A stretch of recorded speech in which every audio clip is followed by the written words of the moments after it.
All right, guys, so here are your notes about earthquakes. So an earthquake is a vibration of the earth and it's caused by a rapid release of energy. So we're going to talk about how that energy builds up and then also how it gets released. So those earthquakes, that energy can be released by explosions, volcanoes, and then, of course, movement along any fractures in our crust, which we know are our plate boundaries, which we also call faults. So, on a fault line, we can have an earthquake occur. Now, where the earthquake actually originates is called the focus, and the area above where it originated is called the epicenter. So here we can see like our focus again is where the earthquake originated, and then the epicenter is directly above it, but our epicenter may not necessarily be exactly on a fault line depending on how the shape of the fault line is within our crust.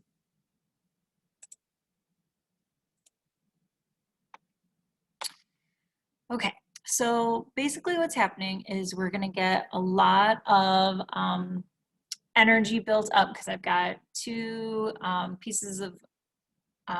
plates, two pieces of crust that are going to be trying to move past one another. Again, either transform, thanks for your patience, converging or diverging. So with that movement of the rock, we're going to have this energy built up, and then that energy builds up, and we're storing elastic energy, like the elastic of my hair tie, for example. So we're building up this energy, and then just like if I let go of my hair tie, it kind of comes back to its original shape. The same thing is going to happen with the rock. So it's going to be under all of this stress and pressure, and then eventually something gives way enough so that it can spring back to its original shape. We call that elastic rebound. And then if it happens to the point where we're releasing enough energy, or maybe it's built up so much stress and pressure that the rock can't handle it anymore, then the rock will break, releasing that energy, causing an earthquake. So some words that we'll hear concerning earthquakes are, so we have aftershocks. So after the large earthquake, we can have some smaller earthquakes as that rock is adjusting after that big movement. We also can have foreshocks, which are smaller earthquakes that lead up to the major earthquake, but those might happen a couple days, weeks, or even years ahead of the major earthquake. We also have what's called fault creep.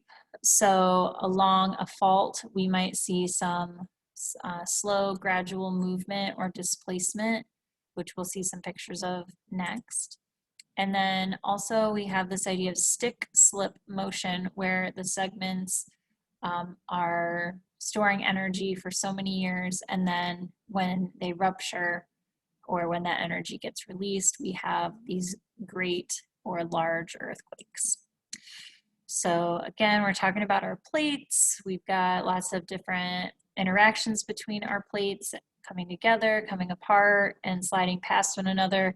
Again, we're talking about huge pieces of crust that can build up a lot of energy. So we're showing here on the side that if I've got my rocks start to deform along my fault, and the strain is building, and then it ends up giving way because it can't handle it anymore, and the strain is released, and we have movement or displacement along our crust. So fault creep can be seen, like, for example, we've got the side of the street. Obviously that concrete was poured a little differently, and so we can see where it was versus where it is now. So that happens slowly over time. And then also, again, stick slip motion of building up energy until it can't handle it anymore. And then we have another example of fault creep here. Again, the bricks were laid in nice straight rows, but we can see that these bricks are kind of moving this way. These ones have kind of been bent this way. So some fault creep, again, another example with the side of the street. Okay, so when we study earthquakes, we call that seismology. So that prefix seismo is going to make us think of earthquakes. So an instrument that will read the earthquake waves is called a seismograph. And so what happens is we've got a weight that is attached by a spring to a support. The support is attached to the bedrock of our crust. So as the crust moves up and down, the weight that's suspended from the spring will actually it will stay stationary. So we're looking at how our rotating drum has moved compared to our weight, which stays in the same place. So as the earth moves up and down, then our pen does as well. I'm sorry, our rotating drum does as well, and we get a readout. Now that readout is called a seismogram. So we've got seismology, seismograph is the instrument, seismogram is the actual readout that we see with the lines going up and down like crazy. So with earthquakes, they are going to release this energy, and we know from physical science that energy travels in the form of waves. So we have separate types of waves to discuss. We've got our surface waves, which are going to travel along the outer layer of the earth. These ones actually move the slowest, but they cause the greatest amount of damage because that's where we have the majority of the things that are important to us, right, on the surface of Earth. So our buildings and people are there, and we can have all kinds of kind of crazy movements there, up and down, side to side. So that's what causes the greatest amount of damage. Our body waves, we actually have two types, but they travel through Earth's interior or the body of Earth. We've got P waves and S waves. P waves stands for primary waves. Primary means they arrive at a recording station first. They arrive first because they travel the fastest. These are push-pull waves, which helps because push and pull both start with P, so it's easier for us to remember. And by push-pull, I mean like our longitudinal waves that we learned about in physical science. So these are the ones that have the areas of where it's not so close together and then close together, not so close together, closer together. So those are how our P waves travel. And they are going to be able to travel through all materials that we have in our Earth. So any liquid or semi-solid or semi-liquid layers that we have, they'll be able to travel through them. They are the fastest type of waves, so they will arrive first at the recording station. S waves are for secondary waves, and so they are going to arrive at the station second because they're not quite as fast as our P waves. They are going to shake at right angles to the direction of travel, or in physical science, we call these transverse waves. And these are the ones that we would draw, and we would measure the amplitude and the wavelength and all of those things. So kind of, when you look at it to the side, it kind of looks like an S, right? So S waves travel at right angles, or they are transverse waves. They are not going to be transmitted through fluids, such as liquids or gases. So any layers in the earth that we have that are a liquid, and we do have some, or semi-liquid, our S waves will have a harder time being able to travel through those. And so that actually helps us to be able to look at those layers and determine what those layers are. So we already talked about the epicenter being above the focus. It's not necessarily at the fault line. But what we do is we look at when our P waves arrive and when our S waves arrive. Now, our P and S waves were created at the same time, at the focus of our earthquake. But kind of like when you see lightning and then hear the thunder afterward, obviously the lightning created the thunder, so both the light and the sound were started at the same time. But there's that delay. It's the same idea here with our P and S waves. If our P and S waves are really far apart, like our P waves arrive and it takes a while for the S waves to get there, we know that that earthquake must have been far away. So at these earthquake recording stations, we look at those differences, and that helps us determine the epicenter of the earthquake. So when we look at the size of an earthquake, there are many scales we can use, not just the Richter scale. So we can look at how intense the earthquake was. So we can look at how much damage was done. And that we use the modified Mercalli intensity scale when we're looking at how much damage occurred. We can use magnitude. So that's when we're looking at those seismographs or the readouts with the up and down lines. And those help us determine the magnitude of the earthquake.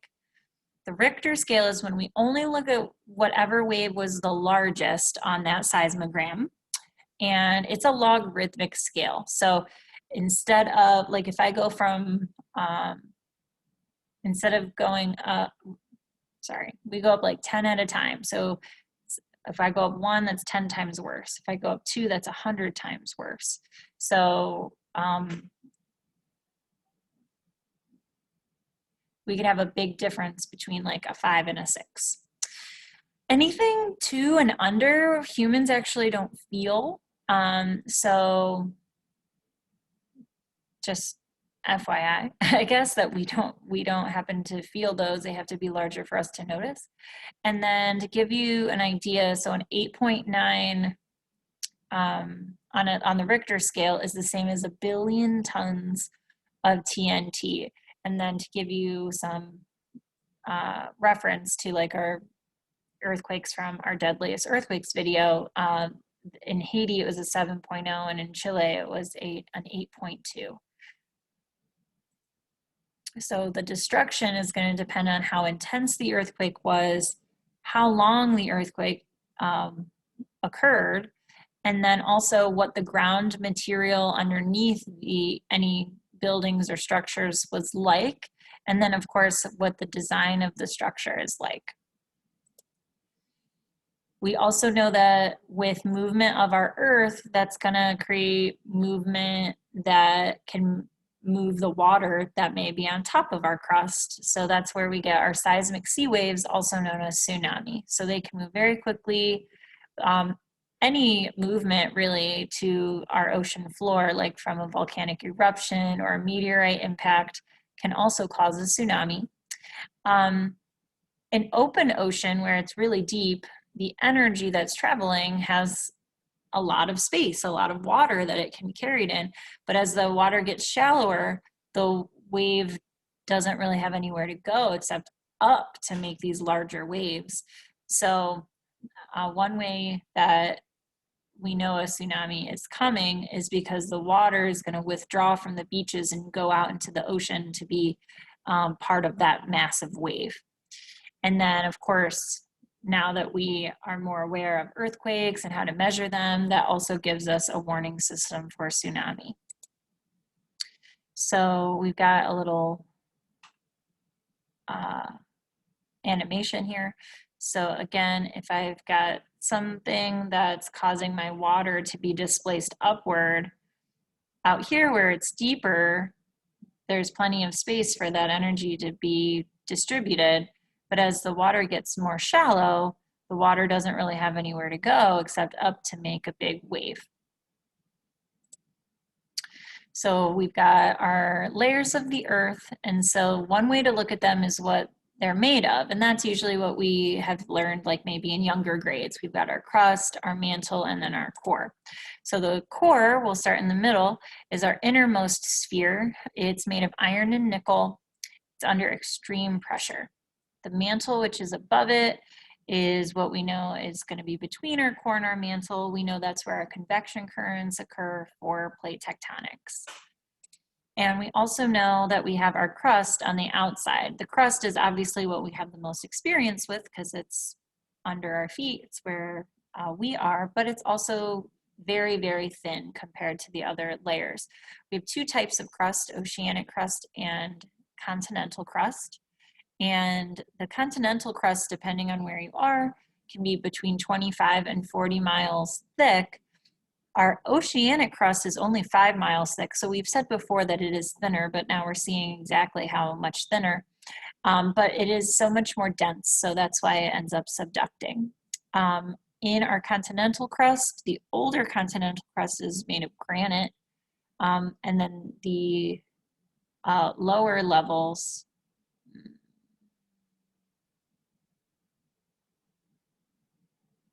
our lower layers are basaltic in composition, which is somewhat like our oceanic crust. So in addition to looking at them based on like what they're made of or their composition, we can also look at them in terms of what they actually do, okay, how strong they are. So on top, we know we have our lithosphere. We know it's the outermost layer. We know it's got our crust and just the uppermost part of the mantle. And we know that it's detached from the layer below. That's what allows pieces of our lithosphere to move, also known as our plates. We know the layer underneath it is called the asthenosphere, and we know that's kind of that like semi-solid, semi-liquid kind of layer that moves enough moves enough to let our lithosphere kind of float on it and move around. So that's because of the temperature and pressure conditions that are in the asthenosphere that again make it kind of have like a little amount of melting, which kind of makes it a liquid and then lets our lithosphere float on top of it. Underneath the asthenosphere, so this is still the mantle, is called the mesosphere.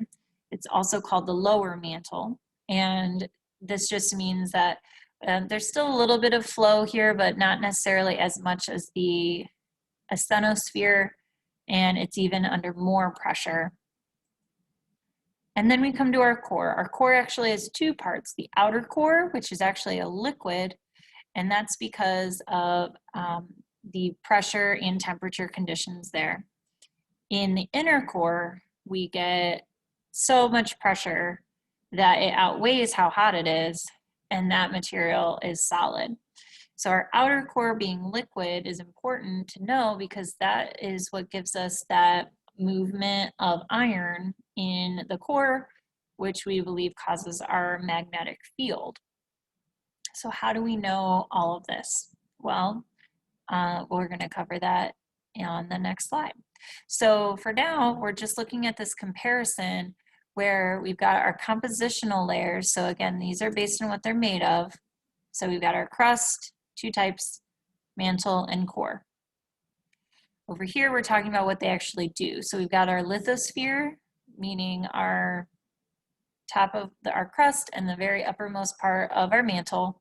The asthenosphere, still part of the mantle. Our mesosphere, the lower part of the mantle. And then our core is really split into our outer core and inner core.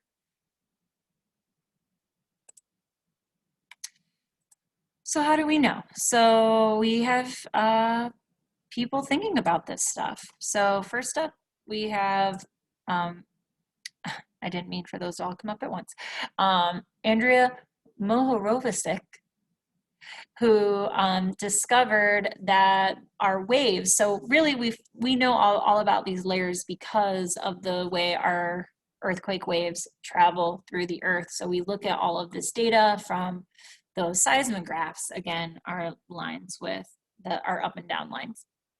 So Mohorovic discovered that the velocity of the waves would change at about 50 kilometers in depth.